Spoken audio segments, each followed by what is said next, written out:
Hello everyone, welcome to Everything Arsenal. In this one, we are going to be covering a lot, starting with Zinchenko. He has finally been announced as an Arsenal player. We'll also be talking about the 100 million that we have left to spend. Who are we going to spend it on? Which players are we going to get in? We're going to be covering Tielemans, obviously, as part of that 100 million.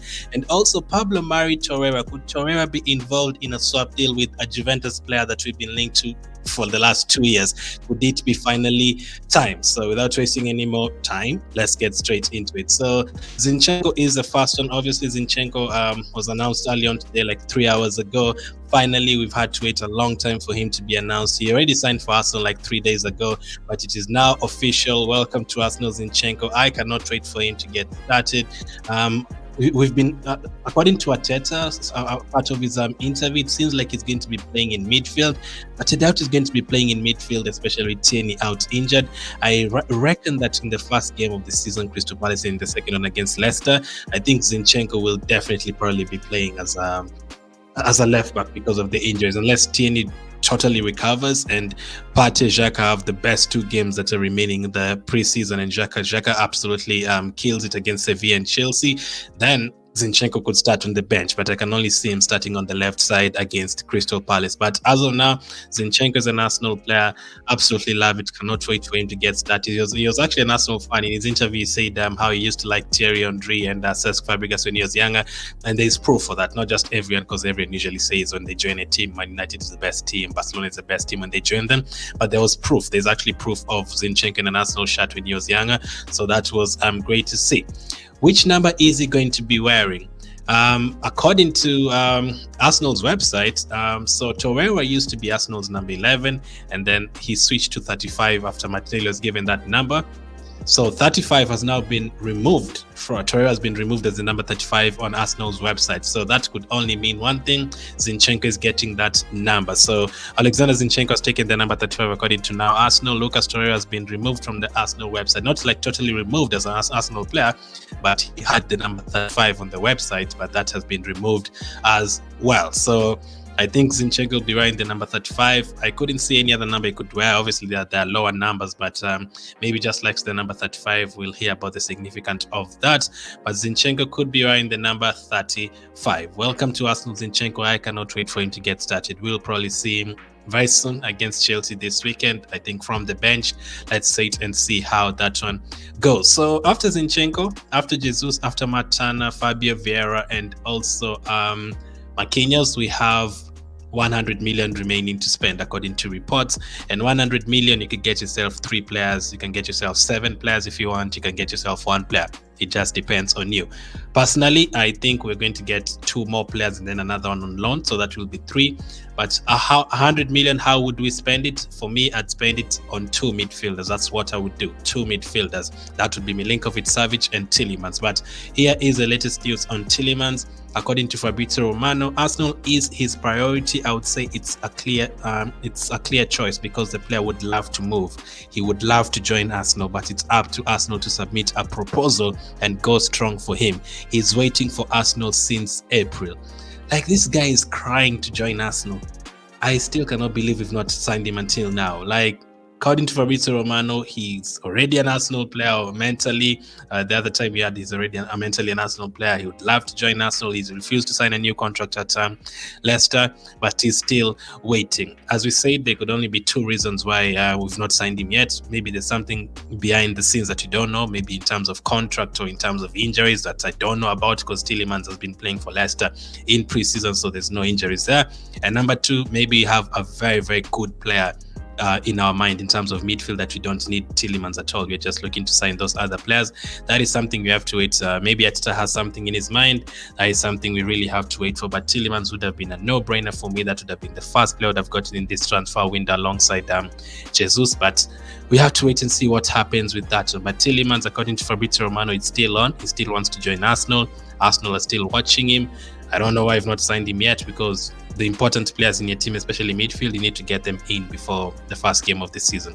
We still have 2 weeks from today. So if we signed him next week, it'd still be early enough. We'd still have a friendly to play, maybe a behind closed doors game to play as well. So that is the latest on Tielemans. We were also told by Fabrizio Romano that Arsenal are working on getting a winger. He's not told us the name yet, but Arsenal are working to get a winger. So it's looking like we'd get one midfielder and then one winger. We don't know who the winger is. Personally, I still think Martinelli is good enough, Saka is good enough, Smith Rowe is good enough, Marquinhos is good enough. If Pepe stays as another name on that wing, although I don't trust him that much, as you already know, I don't see why we need a winger right now instead of two midfielders. Listen, if we get a winger, I'd be happy. Take a bit of pressure from all those young guys, but I wouldn't be happy if we got a winger and left our midfield open. The other day in that first half against the team that we played, Orlando City, that first half was terrible and that midfield was non-existent. So we got a preview of what it would look like without Thomas Partey there, and it did not look nice at all. We were absolutely dominated. It did not look good at all. Niles, terrible. Lokonga, he was pushing to the left side position a bit all over the place. El Neni is El Neni. He'll be okay in 3 games. 1 game he'll shock you. So for me, we need to get 2 midfielders first, but according to Fabrizio Romano, we are working on the winger. So it could be a winger, maybe worth 40 million or something, and then maybe a midfielder that we don't know about. Now, it might not only be 100 million to spend, especially if we get rid of players. There's a lot of players we need to get rid of. Not the ones on screen, definitely not. We don't. Okay, the one that is behind Martinelli is going out on loan, and Elneny has already signed a new contract. Martinelli is definitely not for sale.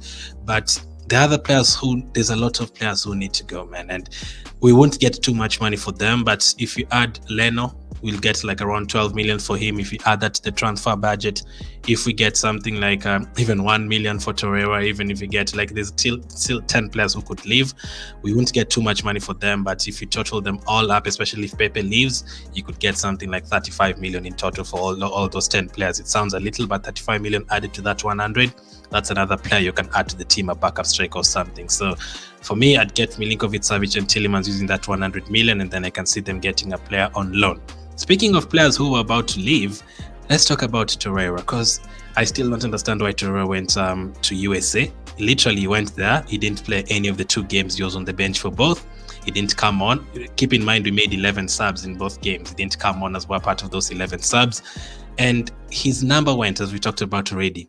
Number 11 went. Like, Martinelli took his number. Torreira was still an Arsenal player. He was given the number 35. He's not even played in it. It's already been taken away from him as well. We've given that number to Zinchenko by the looks of it. He's not in Arsenal's plans, and Arsenal is not in his plans. Let's be honest. He does not want to be here. I don't know why he's still here. I seriously do not know why he went to US. They would have taken someone like a Charlie Patino instead of him, because he does not want to be here. It does not matter whether he's as good as Steven Gerrard. It does not matter if he's as good as Patrick Vieira. It does not matter. He doesn't want to be here. Just let him go. Another thing I've noticed with Torreira, I've also seen a lot of people saying, since he came to Arsenal, he's been a crybaby. If you've noticed, it's like Guendouzi kind of. Like, it's always like, I'm tired. Like today, Torreira has been talking to the media about joining Roma. The next day, Torreira interview, is not happy that Fiorentina have not signed him. He wants to be there. He doesn't want to come to Arsenal. The next day, he doesn't like the English London's weather. He doesn't like London's food. He doesn't want to be at Arsenal. Like, every single day is a new story with Torreira. We don't want him here. I don't hate Torreira, but he doesn't want to be here. There's no need of keeping him here. He does not want to be here. We lack midfielders right now, and none of us is even talking about him. That shows you something. His number's gone twice, and he's still part of the Arsenal team. He left the USA tour in the middle of the literally in the middle of the tour without playing a game, and went back to Italy to probably look for teams. One of the teams could be Juventus, because this is the news from today. According to Calcio, Arsenal are ready to lodge a player plus cash offer involving Lucas Torreira in a bid to sign Arthur Melo during this window. Arthur Melo is the same player that we were after, especially in January. The whole January transfer window didn't get him. We wanted him on loan. I think last summer we also wanted him. This would be a decent deal. Like, if we give them Torreira and then get Melo plus and then we give them a bit of cash and then get Melo instead of Torreira. Melo would want to be here, maybe. Torreira doesn't want to be here. That makes sense. Torreira wants to go back to Italy, enjoy Serie A, just get rid. So that deal would make sense. I'm not 100% sure how Melo feels about joining Arsenal and if he's going to join Arsenal, because we've not heard anything from Fabrizio Romano, and Fabrizio Romano is an Italian journalist, so we don't hear anything about him, about a player from Italy, and if Fabrizio Romano has not talked about him, then I wouldn't really trust it. But the thing that remains, Torreira needs to leave either way. Even if even if I'm going to have to pay for him by myself to leave Arsenal and to come to my place for 1 year and just play football here and then leave later, I'm fine. As long as he doesn't play for Arsenal, I don't care, man. He doesn't want to be. I just get rid. So that's the latest on Torreira. And then another one is Pablo Mari. According to reports, Pablo Mari is wanted by Fenerbahce. According to Rudy, Fenerbahce has made fast contact with Arsenal for Pablo Mari. Please, yes, just get rid as soon as possible.